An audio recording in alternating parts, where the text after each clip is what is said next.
Apologies, I didn't put a video out Wednesday. I've been a little bit inconsistent in that regard with my videos recently. Sorry if that was a bit loud. I've just had a lot going on, a hell of a lot going on, so like I say, usually I like to get 1 or 2 videos ahead, sometimes on the day that I'm recording, like today. Basically, it was Becky's birthday over the weekend, and we went out and did a load of things from Thursday all the way to Sunday. So Monday's video had to be recorded on Monday. When I was off till Tuesday. So I did Mondays on Monday. Now, Tuesday, I was back at the hospital. I've got pizza, by the way. We got Costco pizza.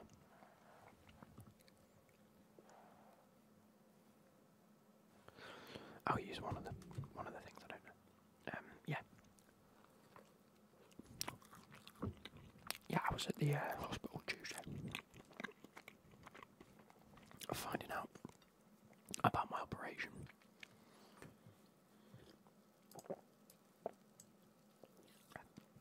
There we go.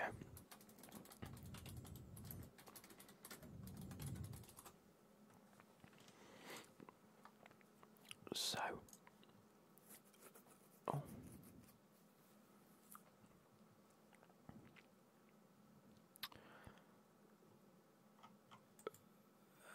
maybe not that. Anyway, so I was at the hospital and I went for my pre-op.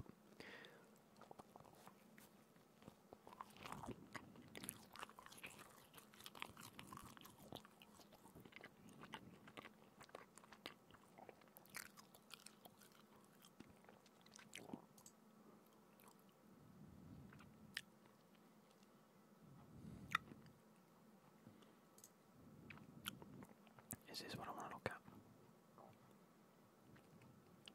No, you showed me the research. Anyway, so I'm having done an arthroscopy.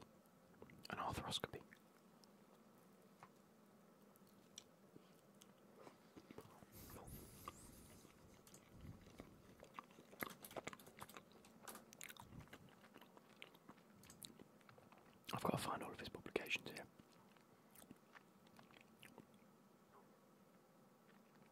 There we go. That's the one I want. So, yes, I'm having an arthroscopy on my hip. Basically, my hip ball joint is in a regular shape, so they're going to shave some bone off. Also, the bit from the bone, the ball joint, you know where it sort of goes in, and then it attaches to your femur. Or it is your femur, isn't it? It's the top of the femur, and you've got that little curved bit. Mine isn't as curved. Mine's relatively flat, so they're going to have to make it, which is why when I'm moving my leg, it bangs on my hip, because the hip bone should be able to go into that groove. I haven't got one, so it hits and impinges. That's the basis of it.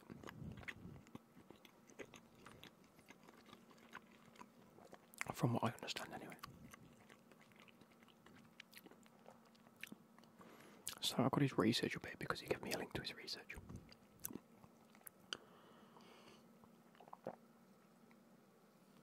There is a different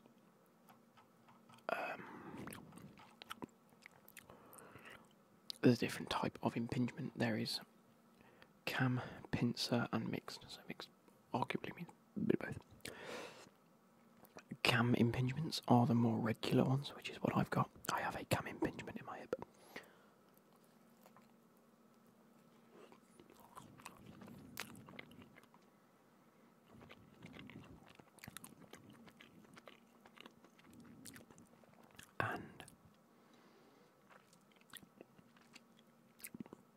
And there is a high degree of improvement within doing the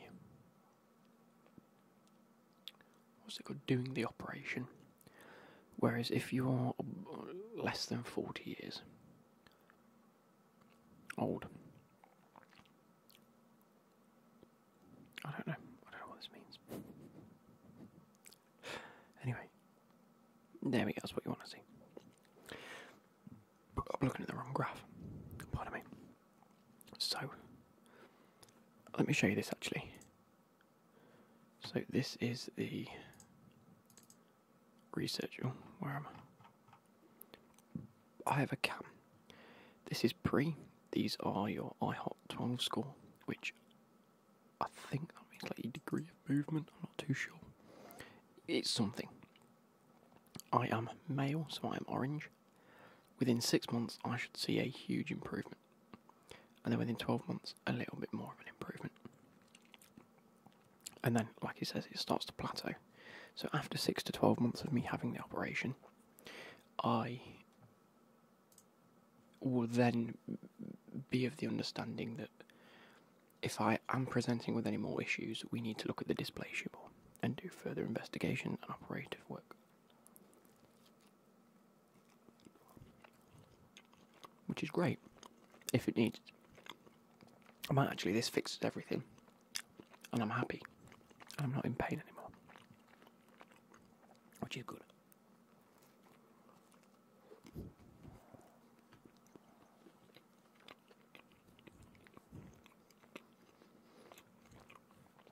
Anyway,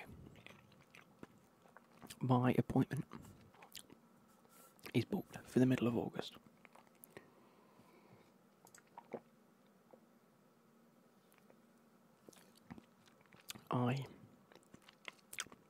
I'm going to be off work for 8 weeks, which is a hell of a long time. Initially, it's going to be difficult. But there isn't, so he's explained to me that I'm not going to be bandaged up, I'm not going to be casted or anything like that, I'm just going to be on crutches. It's going to be a bit tough. It's just keyhole surgery, so it's relatively simple, and I am going to be knocked out. Fucking come on. Because if I was awake, I wouldn't be for very long, let's put it that way. So they're knocking me out, and I'm thankful for that. I don't even want the rest of this pizza, sorry guys, I'm not going to eat it. I haven't had much of an appetite. I might go and warm it up in a little while, but it's a little bit cold and I don't particularly fancy it. Anyway, so yeah, that's going to happen. I'm going to be off for 8 weeks. Maybe I'll get some videos recorded depending on how I'm feeling. Around that time, we will wait and see. But yeah, that's where we're at with that. But actually, another topic I want to be talking about today is the death of Slim Shady. The death of Slim Shady. I was going to do like a full album review. If you do want to see one, let me know if it's something that you'd be interested in. I remember doing 1 or 2 album reviews in the past, and I can't really remember how they did. Let's have a quick look. Go to my videos and search album review. You know what? They did alright. They did alright. 2019, 2020. God, it's been 4 years since I did that. Has it really been 4 years since that video come out?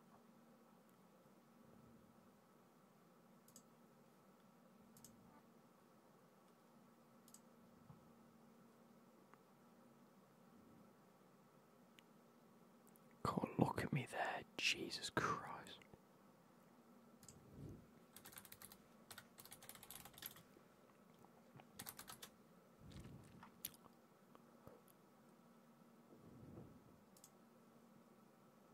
It's been 4 years.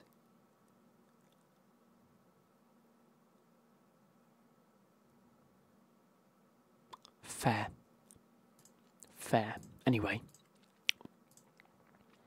if you want to see what I'm, let me know. I'm just going to go a bit of a conversation about it now. Anyway, I've got some sweets, by the way. I'm not going to eat them though. I was going to eat them, but I'm not. Yeah, so music to be made by what am I going on about? Is this last one? We'll start with that anyway. I've said it, so I'll continue. Yes, so music to be made by wasn't my favourite album.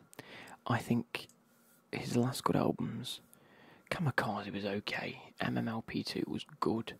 I'll give him a due on that one, but we've never seen Eminem back to his best since the noughties and the early tens.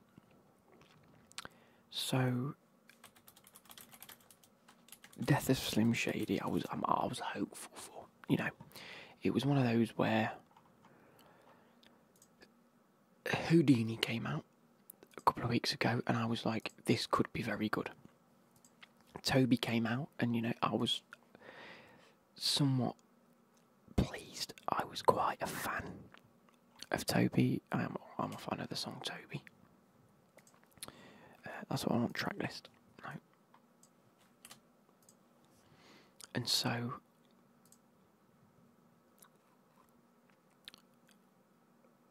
going into this, I had a bit of hope, but I had a bit of hope going into Music to Be Murdered By, and both side A and side B. And I was a little bit disappointed, so I thought I'll wait. It came out today, this morning, and I got up this morning, put my headphones on after I'd had a shower, and listened to it all morning until I got to work, because I'm not having my headphones on at work anymore. So we'll go through them. Renaissance, banger. It's 1.5 minutes long, I think, and it sets the scene. So if you don't know, The Death of Slim Shady is what everyone thought was going to be his last album. It isn't.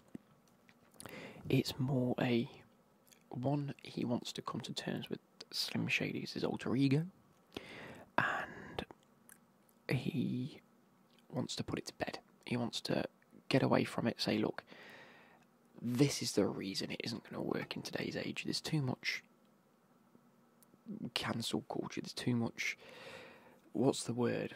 I don't mean cancel culture. There's too much understanding and accountability in this day and age where it just wouldn't work anymore.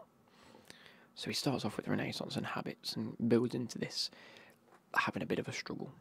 And obviously we know from his earlier albums, you know, Eminem's locked in a basement, or Slim Shady's locked in the basement. So the scene is set with a few little skits that he's put on his Instagram and things like that, where he is locked in the basement and Slim Shady's like, look, you're having it. And they're having this struggle constantly. And then you get to Brand New Dance, and then Slim's in his full flow. You know, Eminem's locked away. There's no fighting. It's all, this is Slim Shady. You know, Brand New Dance, Evil, Lucifer, and Antichrist, all symbolising badness, you know, terribleness, and just Eminem being able to rap on a beat and say the worst shit imaginable, but you know it's Slim, so you know he doesn't mean it. That sort of thing. Fuel, with J.I.D., who is my favourite rapper, or favourite American rapper, shall I say, outside of Eminem. I'm so happy they're trying to track together because it is fantastic. Absolutely ridiculously good. And then Road Rage. And then Houdini is Eminem's battle back with Slim Shady, and he's come back, and he's finally hitting back. He's going, no, fuck off, you need to go. Obviously Houdini, if you've heard the Houdini song, you'll know that there's a lot of back and forth, and at the end of it they sort of combine into one. That's that constant struggle, and now they've sort of morphed into a not 100% Slim Shady, not 100% Eminem anymore. A way for him to say to his fans, look, you want the old me? I've got too much of a conscience nowadays. I'm too apologetic nowadays. And the world's changed too much nowadays to be able to be this type of guy. And again, the Slim Shady songs are good. The Slim Shady sort of type songs are good, but you can tell they're just a bit over the top in this day and age. And back in 2004, funny as fuck, everyone's got a brilliant sense of humour. Nowadays, not so much. So they sort of come across as a little bit cheesy and cringy, which they don't, because I think they're great songs, but their emphasis is on them sounding a bit cheesy and a bit just, I'm just going to name drop random people and hope to cause a bit of offence, which is what they actually do. So he's proved his point, you know. So we go into this breaking news skit, which is the 12th track, where he's like, look, you know, Eminem's just blah, blah, blah, whatever. And then you go into Guilty Conscience 2, which is a follow-on from Guilty Conscience 1, which was on the Slim Shady LP, whatever that was called. And it's him saying, look, I've got a guilty conscience because I don't really want to portray this horrible persona anymore that I've built my career on. And then Slim's back and forth with him saying, look, you need to realise that Slim Shady part of you made your career. That's what made you so likeable to the demographic that are your fans, and which is what they want back. The new era of fans are just happy because you're a good wordsmith, which we already knew anyway. I made you all the money, I got you all your platinums and your best-selling tracks and albums because of Slim Shady, and again, he isn't wrong. Bearing in mind, this is all one person, which is ridiculous. Then Head Honcho comes on, and I'm a little bit confused. I don't know where that song really goes. But he's sort of put that Slim Shady to bed now on the track. Slim Shady's gone. He can be this amalgamation of both. Which leaves the question, which you'd think in the storyline aspect of the album, where does that leave you, Slim? Or Eminem? Where does that leave you, Marshall? Where does that go? What's happening? So he says, what actually scares you? Because obviously cancel culture doesn't scare you, because you've just said it all in about fucking 14 tracks worth of rapping, So what in the world does scare you? And he says, only one thing scares me, and that's not telling Hayley what she means to me. And it's like, whoa, I didn't expect that, personally. And then he goes into a song called Temporary. Now, before we explain it, let me set the scene to you. I have woken up this morning, as I've suggested. I have been listening to these songs, laughing away, reacting exactly how you should react to a lot of the lyrics in these songs. Going, oh, and I get it, sort of them type of reactions, and just having a giggle at some of the shit that he's saying, because some of it is funny, right? I'm on my way to work, and I'm still having the same reactions. The beat selections are fantastic. There are some old school type beats. There's some, you've got Cartman in it again. Fantastic, right? And I'm loving it. I'm on my way to work. I'm about 10 minutes from work. Temporary comes on. Now, for those of you that haven't listened to the album, be prepared. Please listen to it in order to get the full effect. I cried. As did most people. After I'm going through Twitter when I get to work, I'm seeing that everybody is crying. And I'm driving my car to work after having, laughed and reacted in the way that I should have, to then be hit. It's like, how can I explain this in a non-musical way? It's like having some really nice food and you're enjoying it.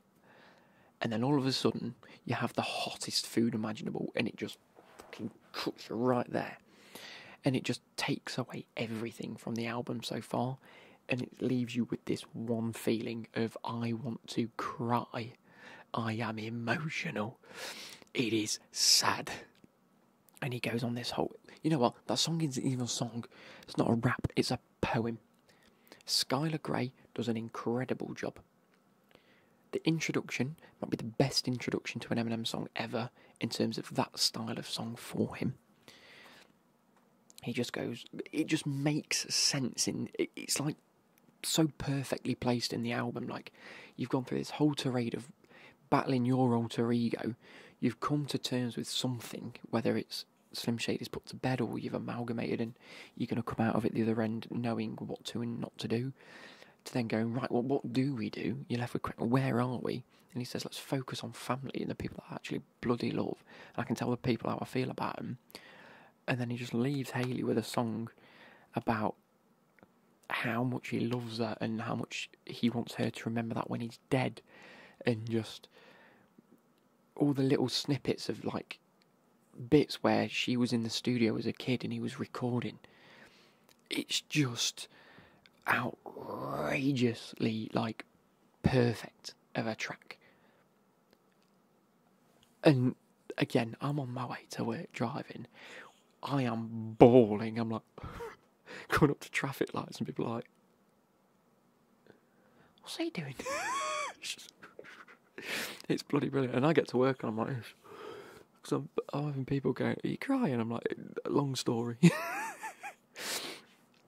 And then we get Bad One, which is him sort of like, okay, bit of a pick me up, have a good laugh.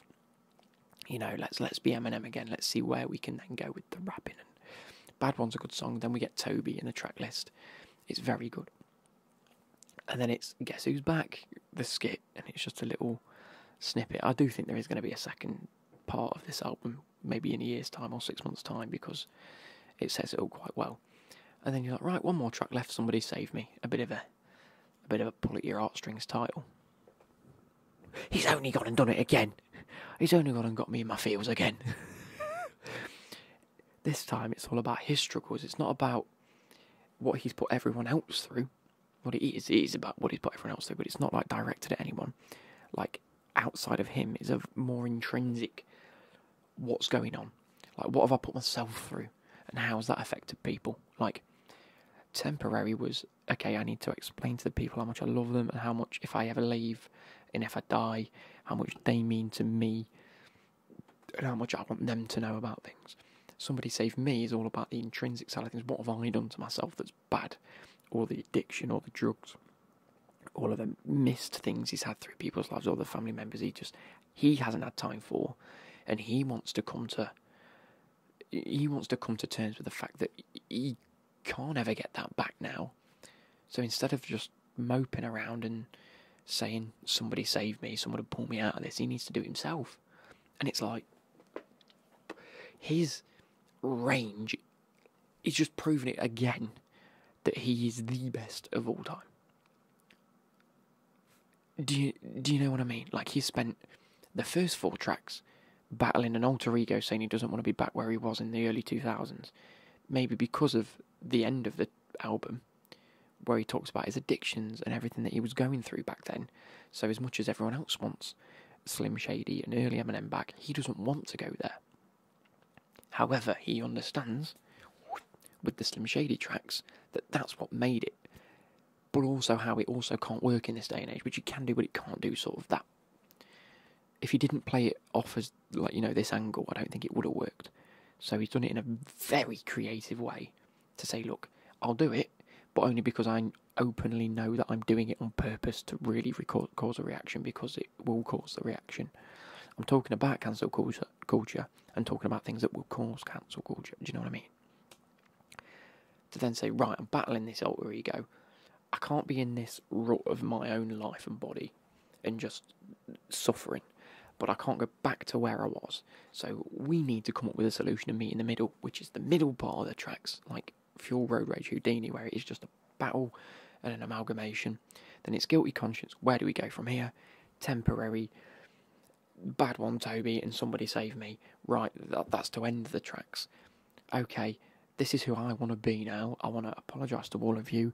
I want to come to terms with everything. Let's crack on. And it is fucking fantastic. It might be the most creative album in terms of how you can think, like how people can interpret it, because I know there's many people online that have interpreted it completely differently and equally as correct. It is mental, and I've gone on, like, I only expected that to be about 3 minutes. I'm not going to do an album review because that was the album review. There you go, you've got it. I think, and actually quite a lot of people online do as well, that this could be top 3 Eminem albums of all time, and it's been out 18 hours, which says a lot. Now, I'm not saying that I could be saying that as a reactionary thing, so let's see if it does stand the test of time, and in 6 months' time, are people still listening to it? It is ridiculous, and it is just what people, one, he's been very clever in, them individual sort of aspects of the album, the different parts of the story. You're actually catering to the different audiences you've collected. You've got your Slim Shady fans, you've got your Marshall fans, and you've got your Eminem fans. And you've got your newer Eminem fans that just like a bit of the wordplay and the cleverness of it. Great. You've brought them all together in an album that helps you influence and explain to people what you've been dealing with and why things are happening. Unbelievable. Unbelievable, Jeff. So, I'm hoping it stands the test of time because I think this is genuinely one of his best albums ever. And he's really back to his best. When you think about back to his best, you think about 3 different albums like MMLP1, Curtain Call, Encore, and I feel like I'm missing a very, very specific album and I'm doing my head in. Encore, MMLP, The Real Slim Shady. Is it called The Real Slim Shady? What is that album called? It's like fucking my brain up. The Slim Shady LP, there you go. Slim Shady LP, Relapse, that's the other one I was thinking of. So there's 4 or 5 albums there, and you're thinking, cool, they've got to be up there. He's brought an album together which sort of unifies a lot of that sort of style. And it's so clever. Anyway, hope you guys have enjoyed. Sorry this wasn't whispering again. You guys are going to be fuming at that, but hope you guys have enjoyed. I'll catch you later. Goodbye. Oh, let me know how you feel about the album, by the way. It's outrageous.